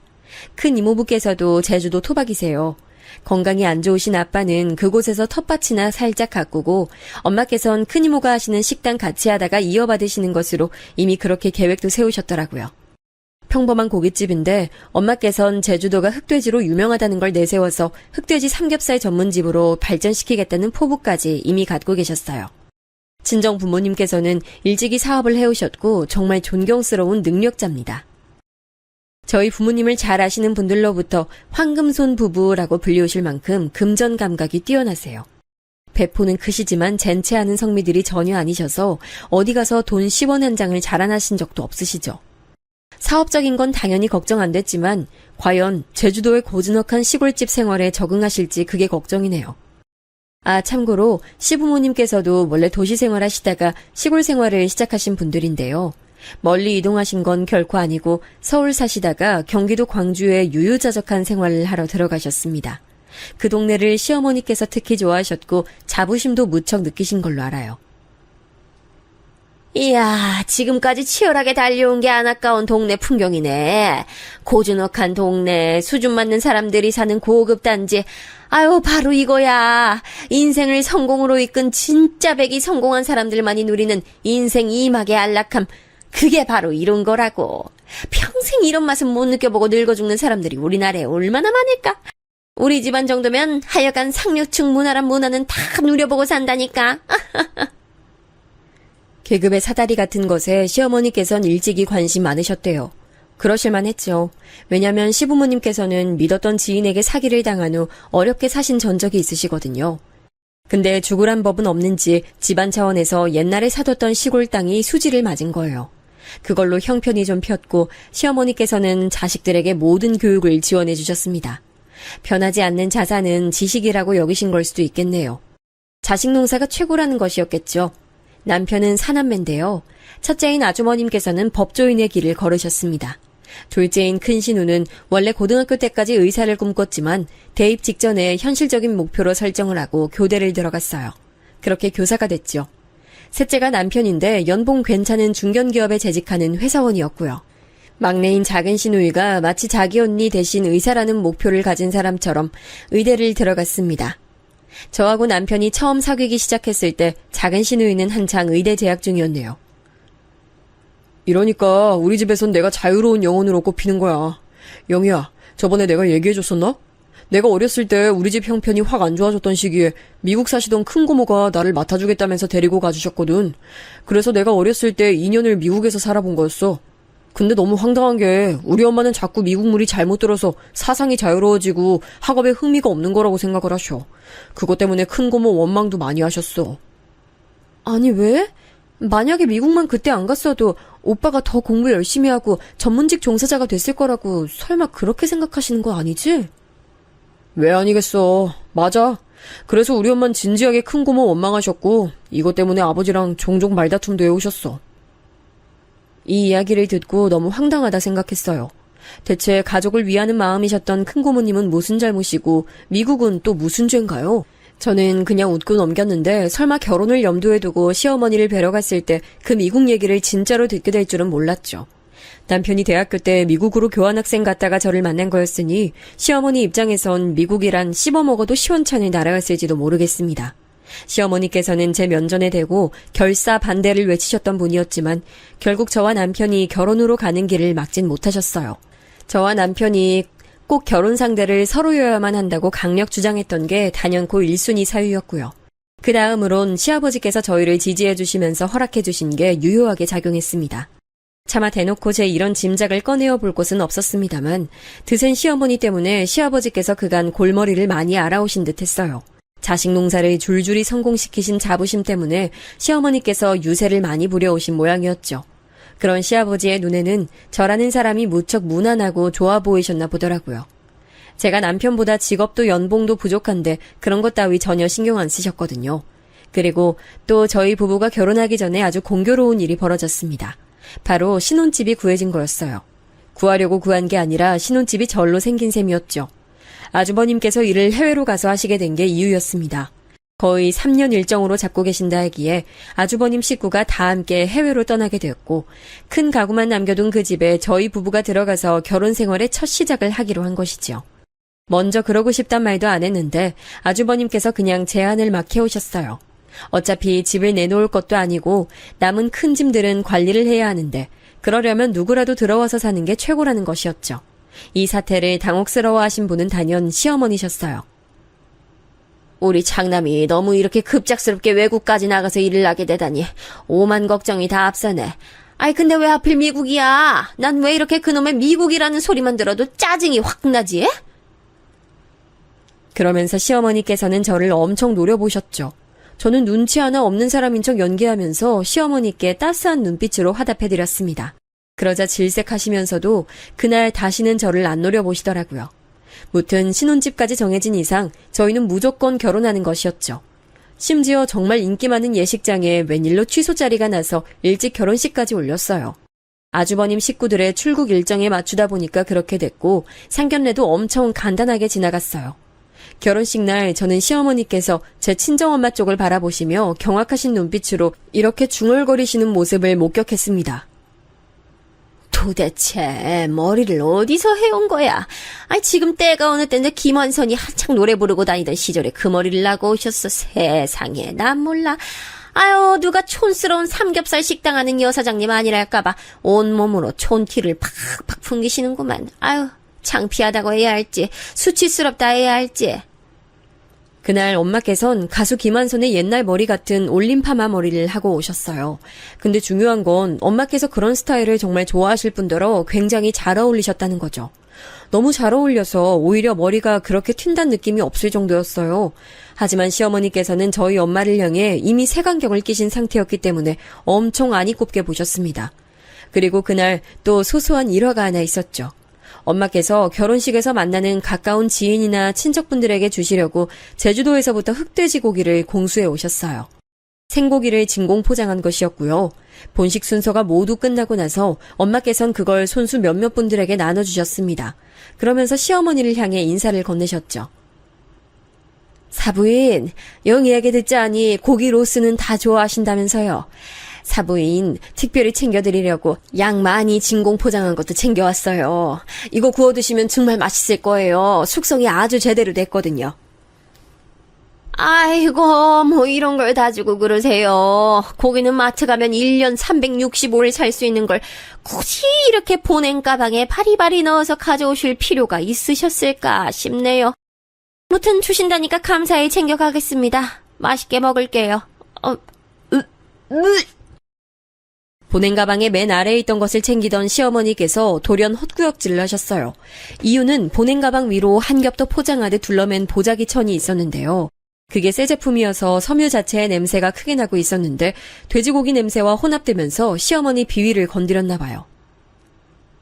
아니 그러길래 애초에 왜 이런 걸 들고 와서 나눠주고 그래요? 여기가 무슨 도떼기 시장 정육점인 줄 아세요? 아유 품격 없어. 시어머니는 금세 짜증을 내셨는데 말투가 너무 신경질적이고 목소리가 격양돼 있어서 듣는 사람이 무안할 정도였어요. 그런데 엄마께서는 옅게 웃어 보이시는 게 다였습니다.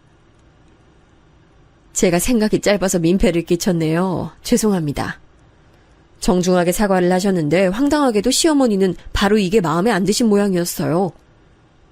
억척스러운 거 다 알고 있는데 세련된 척하면서 바로 사과하는 건 또 뭐야? 나처럼 급 높은 사람 흉내내는 것 같아서 은근히 기분이 안 좋네. 분명 혼잣말이었지만 겨냥 상대가 제 엄마임을 알아차린 저는 시어머니는 정말 이상한 신분이니까 결혼 생활에서 되도록 최대한 접점 하나 안 만드는 게 최선이라는 결론에 도달했습니다. 이걸 지키고 살았어요. 시댁엔 웬만하면 얼씬하지 않았고 절대 혼자 방문하는 일은 없었습니다. 남편이 중간 역할을 잘해주기도 했고요. 덕분에 버텼네요. 그러던 어느 날 작은 신우가 결혼한다는 소식이 들려왔는데요. 결혼 상대는 국내 굴지의 대기업에 재직 중이고 집안에 고학력자들이 굉장히 많다는 정도로만 저는 소개를 들었습니다. 시부모님께서 무척 그 상대를 마음에 들어 하셨고 특히나 시어머니께서 쌍수를 들고 반기셨다는 후문이었네요. 사는 곳이 가깝지도 않고 작은 시누이가 워낙 바쁘게 사는 인물이기도 해서 그간 접점이 너무 없었는데 결혼한다길래 그때부터 카톡으로 연락을 꽤 주고받았네요. 잘은 몰라도 결혼하기로 한 상대가 작은 시누이는 무척 마음에 든 모양이었어요. 사람이 잘난 체 하는 것도 전혀 없고 책임감도 강하고 엄청 진중한 스타일이에요. 집에서 장남이라 그런가 봐요. 집안 분위기도 너무 화목하고 서로 아껴주길래 그거 보고 제가 이 남자 절대 놓치면 안 되겠다 싶어서 먼저 결혼하자고 졸랐어요. 어머, 그랬던 거였어요? 아가씨가 그러면 그 집안 맏며느리 되는 건데 막내로 살아온 입장으로 혹시 부담스럽거나 걱정되진 않으세요? 그런 거 전혀 염려 안 될 정도였다면 아가씨가 진짜 많이 사랑하는 사람 찾으신 거세요. 너무 축하해요. 결혼식장은 호텔로 제가 알아보고 있는 거 아시죠? 멋진 결혼식 올려서 다들 좋은 시간 보내실 수 있도록 그렇게 해볼게요. 행복한 결혼을 앞둬서 그런지 작은 시누이에게서 밝은 에너지가 뿜어져 나오더라고요. 너무 보기 좋았어요. 멋진 결혼 상대 만난 것에 대한 축하의 마음이 쏟아났죠. 그런데 시어머니께서 은근 찬물을 끼얹으시더라고요. 아유, 자식 넷 중에 딱 하나만 유별나게 결혼을 좀 수준 뒤떨어지게 했는데 이런 걸 두고 바로 오게티라고 하는 거겠지. 이래서 삶이라 완벽할 수 없다고 하는 걸 거야. 어머님, 제가 첨언을 드려보자면요. 화목한 수준이 높다면 그 결혼은 누구보다 성공한 게 아닐까요? 수준의 정의를 어디에 두느냐에 따라서 많은 게 달라진다 생각해요. 생긴 것만 보면 유들유들하니 순하게 생겨가지고 목소리도 얌전할 것 같은데 말을 100개만 하면 쓸데없이 줄줄 흘러나오니 너도 참 매번 한숨 나오게 만드는구나. 아유, 넷 중에 딱 하나 그 아쉬운 결혼이 두고두고 이렇게 후회될 줄 알았다면 기를 쓰고 말렸을 것을. 그 정도로 많이 아쉬우세요?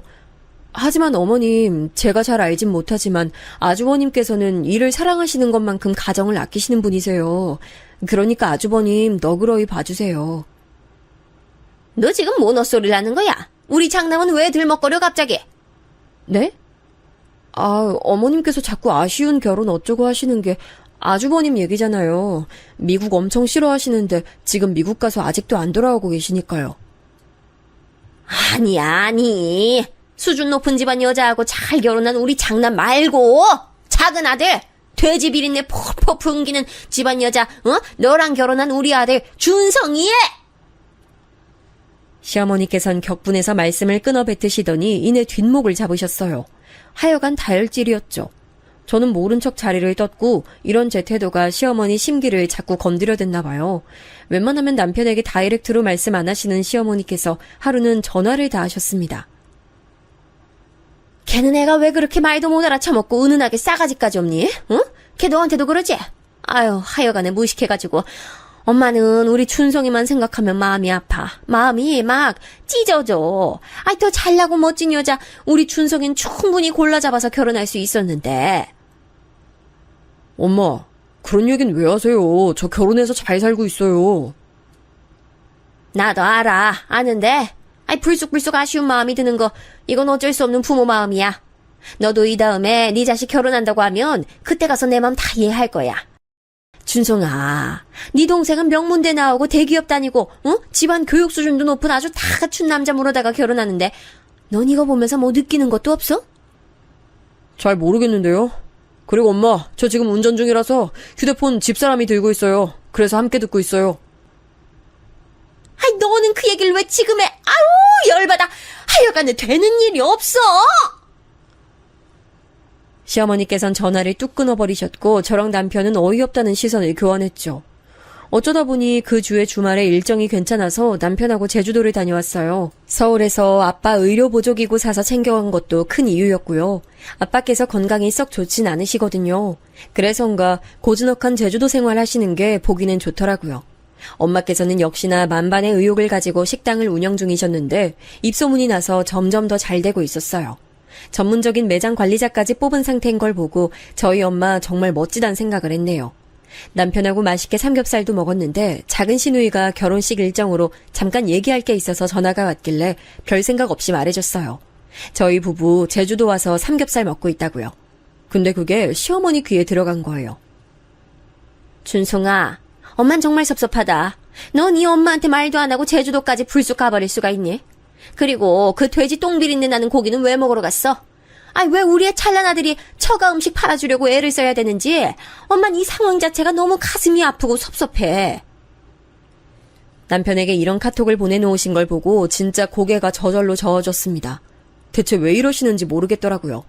하여간 맨 처음 뵀을 때 그 인상대로 범상치 않고 종잡을 수 없는 분이란 생각만 강해졌네요. 제주도를 떠나려던 그때 엄마께서 이렇게 말씀을 하셨어요. 사돈 처녀가 결혼식 문제로 상의하려고 전화했었던 거야? 결혼식 날짜가 언제라니? 너희 아빠하고 병원 때문에 곧 서울 갈 일 있을 것 같은데 날짜 맞으면 보러 가려고. 엄마 호텔 결혼식 구경 다니는 거 전에 좋아했죠? 결혼식 호텔에서 하기로 했어요. 날짜 맞으면 결혼식 꼭 참석하시고 끝나고 저랑 따로 놀러 가시고 그렇게 시간 보내요. 너무 좋다. 작은 시누이 결혼식에 엄마께서 타이밍이 맞으면 참석하시는 걸로 말로만 얘기가 돼 있었는데 정말로 일정이 겹쳤어요. 병원 다녀오신 아빠는 컨디션이 조금 안 좋으셔서 친정오빠 댁에 머무르셨고 엄마만 혼자 작은 시누이 결혼식이 열린 호텔에 걸음을 해주셨습니다. 작은 시누이가 신랑감 잘 골랐다고 시어머니께서는 침이 마르도록 칭찬을 하셨는데 결혼식장에 참석해보니까 왠지 공감 가긴 했어요. 뭐랄까 신랑층 하객들이 전부 인상이 부드럽고 좋으면서 차분한 느낌이더라고요. 참 신기했어요. 심해부 되실 분도 인상이 말끔했는데 그 부모 형제 얼굴들 보니까 다 하나같이 올곧은 인상이었습니다. 너무 멋진 분위기 가족 같아서 저도 모르게 신랑 측 혼주석을 자꾸 쳐다봤네요. 결혼식이 본격적으로 시작되기 직전 엄마는 도착하셨습니다. 엄마, 여기에요, 여기. 앞쪽으로 오세요. 식 끝나기 전에 못 오실 줄 알았는데 갑자기 차 막힌 게 뚫렸어요? 나도 몰라. 어느 순간 길이 휑하게 뚫리더니 금세 여기까지 도착해버렸네. 야, 안에 예쁘게 잘 해놨다. 톱스타들 결혼하는 현장 같네. 엄마께서 너스레를 떠시며 제가 앉아있는 앞쪽 구역으로 오셨어요. 그때 혼주석에 자리하신 시어머니께서 이쪽을 보시며 오만상을 쓰시는 게 눈에 들어왔습니다. 저희 엄마가 오신 게 뭐가 그리 기분이 나쁘셨는지 이렇게 외치시더군요. 격 떨어지게 씨리, 응? 돼지 똥내 풍기면서 대체 여기가 어디라고 와? 작지만 분명하게 들린 그 음성에 제가 귀를 의심하고 있었습니다. 신랑 측 혼주석에 앉으신 분들이 시어머니의 힐란에 무심코 이쪽을 보셨다가 동시에 깜짝 놀랐어요. 아니 이럴 수가. 권 여사님.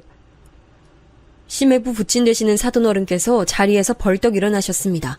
권 여사는 저희 엄마를 지칭하는 호칭이어서 저도 놀랐어요. 엄마가 제 심해부의 부모님을 어떻게 아신다는 건가요? 근데 엄마께서도 무척 당황하시며 화답하시더군요. 아유, 자네들이 여긴 어쩐 일이야? 보아하니 자식 장가 보내는 날인가 보지? 난 우리 사돈처녀 시집 간다길래 이렇게 보러 온 건데. 아유 이럴 게 아닙니다. 권 여사님 절부터 받으십시오. 사돈어른은 돌연 벅찬 얼굴이 돼서 정말로 바닥에 대고 절을 한번 올리셨습니다. 그 모습을 보고 저도 놀라고 다른 모든 사람들도 놀랐지만 시어머니만큼 놀라진 않았을 거예요.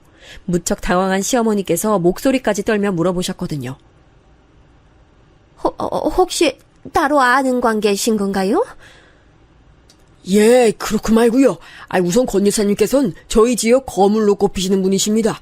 그게 비단 건물도 있고 땅도 있기 때문만이 아니라 지역 주민들을 위해 정말 좋은 일도 많이 하셨기 때문이에요. 특히 형편 어려워 학업 제대로 이어가기 힘든 학생들을 정말 많이 후원해 주셨습니다. 오늘 장가드는 제 큰아들 놈도 저기 계신 권 여사님 도움으로 대학까지 무사히 나왔어요. 저희 가족이 주식 실패로 인생 낭떠러지 끝에 몰렸었고 쌀 한 톨이 아쉽고 아까웠는데 권 여사님께서 후원해 주신 덕에 애들은 걱정 없이 공부할 수 있었죠. 저희 둘째 셋째도 전부 권 여사님 도움받아 공부 마친 아이들입니다. 사돈어른께서는 무척 고무된 얼굴로 감격에 차서 말씀을 쏟아냈어요. 저도 들으며 탄성을 내뱉었습니다. 엄마께서 그런 일들 하시는 것 정도야 대강 예전에 알았지만 구체적인 걸 들은 건 이때가 처음이었으니까요. 권 여사님, 이렇게 다시 뵙게 되어 신기하고 감동입니다.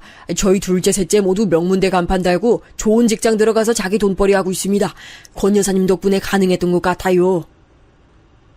아니에요. 제가 무슨 애들이 전부 머리가 좋고 워낙 영특하고 성실하니까 해낸 거죠. 전혀 대가도 안 받으시고 정말 좋은 일 하신 저희 가족 은희님을 한시도 잊은 적 없습니다. 이런 곳에서 다시 뵙게 될 줄이야. 저기 그런데 실례지만 아까 안사돈께서 하신 말씀은 대체 뭐였습니까? 감동에 차서 말씀하시던 사돈어른께서는 불현듯 뭔가 떠오르자 표정을 굳히시며 시어머니께 그렇게 물어보셨습니다.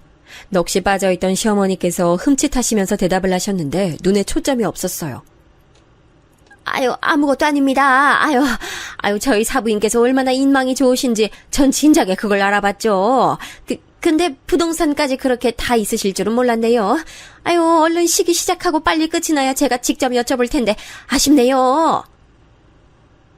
스스로도 민망하셨는지 말씀을 맺자마자 얼굴이 붉게 달아오르더군요. 시아버지께서도 어이없다는 표정이셨고 사돈 내외 두 분은 말할 것도 없었죠.